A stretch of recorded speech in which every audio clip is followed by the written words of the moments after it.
কি খবৰ তোমালোকৰ? আশা কৰিছে সকলোৱে ভাল। তো মোৰ নতুন এটা ভিডিঅ'লৈ সকলোকে স্বাগতম জনাইছোঁ। তো বহুতে মোক কমেণ্ট কৰি আছিলে কি এটা অগ্নিবীৰ ইণ্ডিয়ান আৰ্মি, অগ্নিবীৰটো এটা স্কিম, কিন্তু মেইন হ'ল তোমালোকৰ ইণ্ডিয়ান আৰ্মি আৰু আছাম পুলিচ কোনটো চাকৰি বেছি ভাল, চেলেৰি কাৰ বেছি, তাৰ ওপৰত এটা ভিডিঅ' বনোৱা। তো মই এতিয়া কৰি আছোঁ তোমালোকৰ যোনটো ইণ্ডিয়ান আৰ্মি স্কিম আমি যদি কৰি আছোঁ, তো আমাৰ চেলেৰি মানে আছাম পুলিচৰ চেলেৰিৰ লগত মিলে নেকি, বা ফেচিলিটি কাৰ মানে সুবিধাবোৰ কাৰ বেছি ভাল, মানে ক'ত বেছি সুবিধা পায়, সকলো কথা কৈ আছোঁ যে Assam police versus Indian army কোনটো চাকৰি তোমালোকে আহিবা, ফিউচাৰ ক্ষেত্ৰত মানে ফেচিলিটিৰ ক্ষেত্ৰত কোনটো ভাল হ'ব তোমাৰ ভৱিষ্যতৰ বাবে, ঠিক আছে। তাত সেইটোকে ক'ম তোমালোকক, ভিডিঅ' শেষলৈকে তোমালোকে চাই থাকিবা, ঠিক আছে। তো মেইনলি হ'ল তোমালোকৰ Assam police versus Indian army. প্ৰথম যদি চেলেৰিৰ ক্ষেত্ৰত চাবলৈ যাওঁ, চেলেৰিৰ ক্ষেত্ৰত তোমালোকৰ যোনটো মানে ইণ্ডিয়ান আৰ্মি চেলেৰি হয় সেইটো মানে পুলিচতকৈ অলপ বেছি হয়, কাৰণ তোমালোকৰ ট্ৰেইনিঙৰ পিছত যেতিয়া তোমালোকে ইউনিট যাবা তোমালোকৰ এলাউন্স থাকে, ঠিক আছে। কিন্তু আছাম পুলিচত এটা পিচ লোকেশ্যন হয়, আছাম পুলিচত মানে যোনটো বেছিক পে সেইটোৱেই পায় আৰু মেক্সিমাম মানে এক্সট্ৰা এলাউন্স বেছি নাথাকে, ঠিক আছে। সেইকাৰণে তোমালোকক কওঁ। আৰু মেডিকেল ফেচিলিটিৰ ক্ষেত্ৰত যদি চাবলৈ যাওঁ, আৰ্মিত মানে ফেচিলিটি মেডিকেল ফেচিলিটি অলপ বেছি যায়, তেতিয়া তোমালোকে ৰেগুলাৰ হৈ যাবা।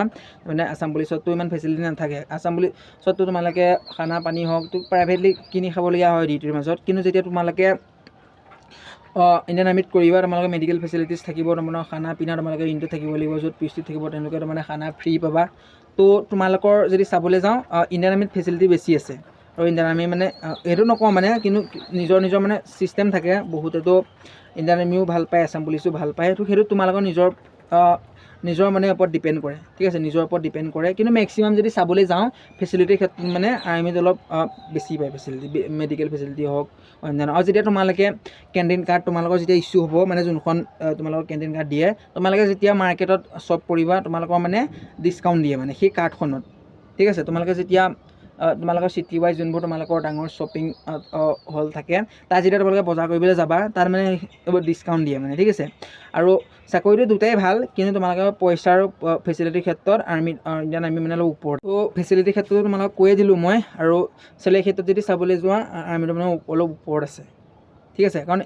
কাৰণ তোমালোকে গম পোৱাই যোনটো মানে তোমালোকৰ আছাম পুলিচ হয়, তো এটা পিচ লোকেশ্যন হয়। তো তেওঁলোকে মানে এটা পিচ লোকেশ্যনৰ আণ্ডাৰত তোমালোকে ডিউটি দিব লাগে। তো মেক্সিমাম যোনবোৰ মানে ডিউটি ৱাইজ পৰে, যোনবোৰ পাহাৰীয়া জেগাত ডিউটি পৰে আছাম পুলিচৰ, তেওঁলোকেতো এক্সট্ৰা এলাউন্স পায়। কিন্তু তোমালোকে যোনটো আৰ্মি বোলে গম পোৱাই তোমালোকে যে অলপ মানে পাহাৰীয়া জেগাত দিব লাগে, বৰফ এলেকাত দিব লাগে, তো তেওঁলোকৰ মানে চেলেৰিটো বাঢ়ি যায়। তেতিয়া মানে তোমালোকে এক্সট্ৰা এলাউন্স যিটো পায় মানে দুগুণ হৈ যায়। তোমালোকে যোনটো চেলেৰি আৰু প্ৰতি বছৰে তেওঁলোকৰ বাঢ়ে মানে চেলেৰিটো আৰ্মিত।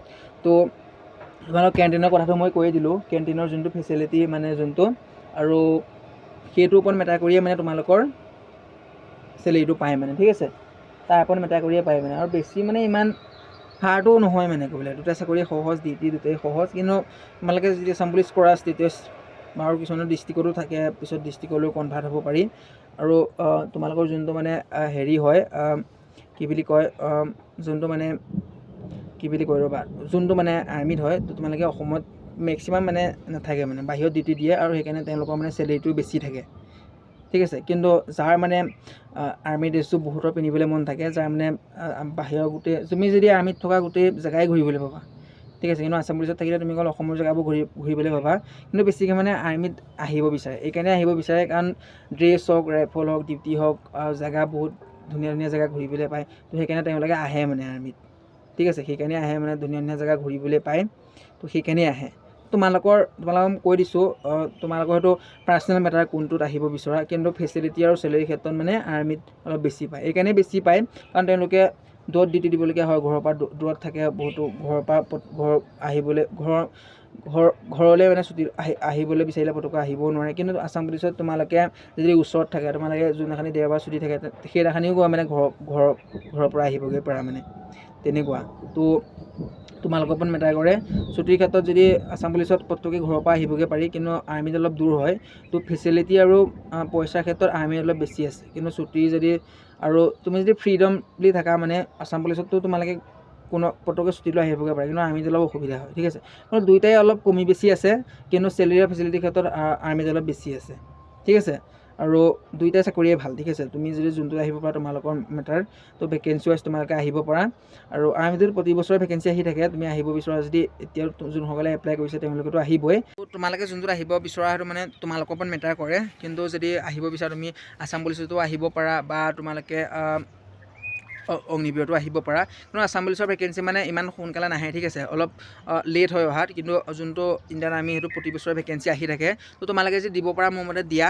এইবাৰতো যোনসকলে এপ্লাই কৰিছে তেওঁলোকে দিবই, কিন্তু যোনসকলে মানে এতিয়ালৈকে এতিয়াতো এপ্লাই ডেট নাই, কিন্তু যোনসকলে এপ্লাই কৰিছে ভালদৰে প্ৰিপেৰেশ্যন কৰি থকা, কাৰণ তোমালোকে 4 বছৰ বুলি ভাবি নাথাকিবা, এইটো পাৰ্মানেণ্ট হোৱাৰ কথা চলি আছে। আৰু চেলেৰিও তোমালোকে আছাম পুলিচতকৈ বেছি পাবা, এটা ভাল চেলেৰি পায় মানে ডিউটি ৱাইজ তোমালোকে চেলেৰি পাবা। তো মোৰ মতে তোমালোকে এপ্লাইটো যোনসকলে কৰিছা ভালদৰে প্ৰিপেৰেশ্যন কৰা এক্সামৰ বাবে, ঠিক আছে।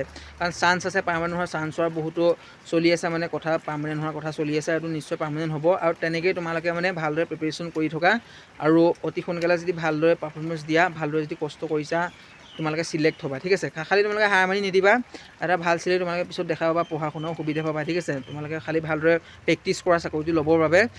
প্ৰথমটো এক্সাম হ'ব, তোমালোকে এক্সামৰ বাবে ভালদৰে প্ৰিপেৰেশ্যন কৰা, আৰু এক্সামৰ পিছত তোমালোকে ফিজিকেল, আৰু লগতে তোমালোকে এতিয়া ফিজিকেলৰ বাবেও ভালদৰে প্ৰেক্টিছ কৰি থকা, আৰু ভালদৰে এটা এক্সিলেণ্ট টাইমত যদি সোমাব পাৰা, তো চাকৰিটো ল'ব পাৰিবা। চাকৰিটো ল'বৰ বাবে তুমি কষ্ট কৰিব লাগিব। যদি চৰকাৰী ধন খাবলৈ মন আছে, চৰকাৰী যদি এটা চাকৰি কৰিবলৈ মন আছে, নিজৰ ঘৰখন যদি ভালদৰে ৰাখিবলৈ মন আছে, তোমালোকে কষ্ট কৰিবই লাগিব। আৰু কাট অফটো যোৱাবাৰতকৈ অলপ বেছি যাব, তোমালোকক বাৰে বাৰে কৈ আছোঁ, কাৰণ এবাৰ এক্সামত যিহেতু নিগেটিভ মাৰ্ক নাই, তো সেইকাৰণে তোমালোকৰ মানে কাট অফটো অলপ যোৱাবাৰতকৈ বেছি যাব, ঠিক আছে। সেইকাৰণে বেছি যাব, কাৰণ বহুতো ল'ৰা ফিজিকেলৰ বাবে চান্স পাব, তো তাৰ কাৰণে মানে কাট অফটো অলপ বেছি যাব। তো একো নাই, ভালদৰে প্ৰেক্টিছ কৰা, যোনসকলে ভালদৰে প্ৰেক্টিছ কৰিছে নিশ্চয় ল'ব, বেলেগ কথা বাদ দিয়া, নিজৰ বেষ্ট অফ দ্য বেষ্ট কষ্ট কৰা, তোমালোকে নিশ্চয় চাকৰি পাবা, ঠিক আছে।